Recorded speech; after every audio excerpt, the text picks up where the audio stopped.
हाय, welcome back माय channel जय की लेखनी. मी आज एक छोट्याशा विषयावर छोटंसं बोलणार आहे. भावंड. प्रत्येक घरामध्ये भावंड असतात. कोणीकडे एक असतं, एकाला तर भावंड नसतंच एकुलते एक असल्यानंतर.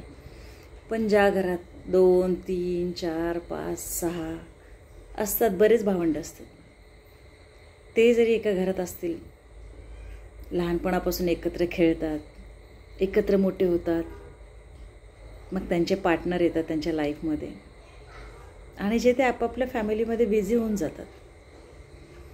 मग केव्हा तरी एकदा गेट टुगेदर म्हणून दिवाळी, रक्षाबंधन, भाऊबीज अशा वेळेस एकत्र येतात. नाहीतर फॅमिलीमध्ये कुठे गेट टुगेदर असेल, कोणाचं लग्न असेल, ते सगळे एकत्र येतात.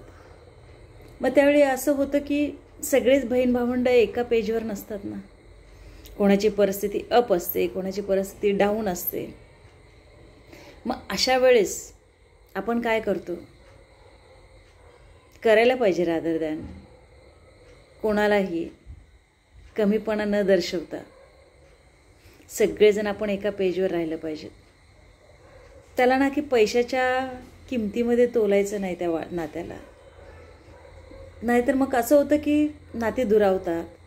कोणाला जास्तच गुरूर येतो किंवा कोणाला एक जास्त अभिमान असतो की मी खूप श्रीमंत आहे, कोणाला अभिमान असतो की मी खूप मोठ्या पदावर आहे, मग माझा भाऊ शिकला नाही, मग तो छोट्या पदावर आहे, मग तो छोटं काम करतो, मग एकदम लो लेवलचं काम करतो, कुठलंही काम करतो, पण तो त्याचं पोट भरतो, तो चोरी नाही करत आणि तो इमानदारीने करून खातो. मग होतं अशा वेळेस की काही परिस्थिती डाऊन असेल, बहीण भावंडांना गरज असते, तर माझ्या मते बहीण भावंडांनी असं उभं राहायला पाहिजे ना त्याच्या पाठीमागे की तुमची मदत त्याला मदत आणि त्याला कमीपणा वाटला नाही पाहिजे. तर तुम्ही त्याला ॲज अ गिफ्ट म्हणून दिले, त्याला मदत अशी करा की ॲज अ गिफ्ट म्हणून, की त्याला वाटलं पाहिजे बहीण भावंडांनी मला गिफ्ट दिले.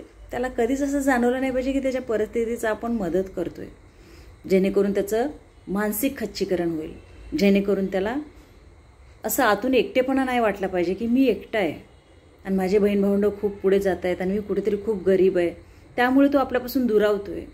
बहीण भावंडांचा षटकोन असो, चौकोन असो, त्रिकोण असो, या तुम्ही 2च असा बहीण भावंड, पण तुम्ही हा रूल फॉलो करा. भले किती का पैसे असे ना, कोणी अरबपती असो, कोणी लखपती असो, कोणी खूप गरीब असो, बहीण भावंड कधीच भेदभाव नका करू. आणि त्याची मदत करायची तर त्याला न कळत ॲज अ गिफ्ट म्हणून त्याला जाणवलं पाहिजे. मदत अशा प्रकारे करा, त्याला कधीच जाणवू देऊ नका की आम्ही तुझी मदत करतोय, तुझ्यावर उपकार करतोय. त्याच्याने तो मानसिक खच्चीकरण होईल आणि तो तुमच्या जवळ नाही राहणार. मग बहीण भावंड असून फायदा काय? पैसा आज आहे, उद्या नाही आहे. त्याच्यावरून बहीण भावंडांच्या प्रेमाची तुलना नका करू. जे कोणी करत असतील, मी अशी वैयक्तिकरित्या माझं मत मांडलं आहे, पण खरंच भावंड खूप आपल्याला हवीशी असतं. लहानपणापासून आपल्यासोबत आपलं प्लस मायनस सगळं त्यांना माहिती असतं. आईवडिलांच्या नंतर कोण सोबत राहील तर हे भावंड असतात. त्यांना अंतर देऊ नका, नाही पैशात मोजमाप करू नका आणि त्यांना नक्कीच मदत करा.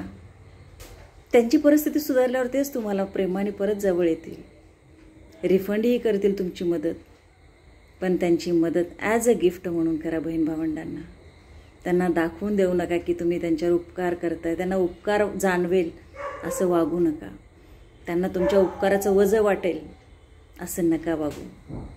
आणि अशाने तुमची बहीण भावाची नाती खूप सुंदर फुलतील. बघा विचार करून, कित्येक बहीण भावंड आज प्रॉपर्टीमुळे दुरावलेत आणि आज कित्येक बहीण भावंडांना किंवा बहिणींना एक अभिमान असतो, मी श्रीमंत नवऱ्याची बायको आहे. मग भावाला काही काही बहिणी बघत नाहीत किंवा त्यांना असं तुच्छ लेखतात. तसं नका करू. तुमचा लहान भाऊ हा तुमच्या मुलाप्रमाणे असतो. त्यांना लहानपणापासून आपण प्रेमाने वाढवतो, सांभाळतो, त्यांच्या मनासारखं खाऊ पिऊ घालतो.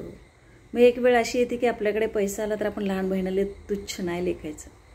त्याची मदत पण त्याला उपकार जाणवेल असं नाही करायची. As a gift, as a Prem, as a पाठिंबा खंबीरपणे उभे राहा बहीण भावंडांच्या पाठीमागे. कोण पुढे असेल, कोण पाठी असेल, त्याला सोबत घेऊन चला. बस अंतर नका देऊ. आई वडिलांच्या नंतर आपण बहीण भाऊ आपल्याला माहिती असतात. आपल्या लहानपणापासूनचे सोबते आपले भावंडं असतात. आईवडिलांनंतर ते आपल्याला जाणतात. त्यामुळे थोडक्याशा पैशाच्या अभिमानामुळे किंवा थोडक्याशा श्रीमंतीमुळे नात्याला कमकुवत नका करू आणि हॅपीली बहीण भावंडं राहा. बस मनात आलं म्हणून आज बोलली आहे. कसं वाटलं सांगा मला हे 2 मिनिटाचा माझा व्हिडिओ. लाईक, कमेंट, सबस्क्राईब करा. भेटूया पुढच्या व्हिडिओमध्ये.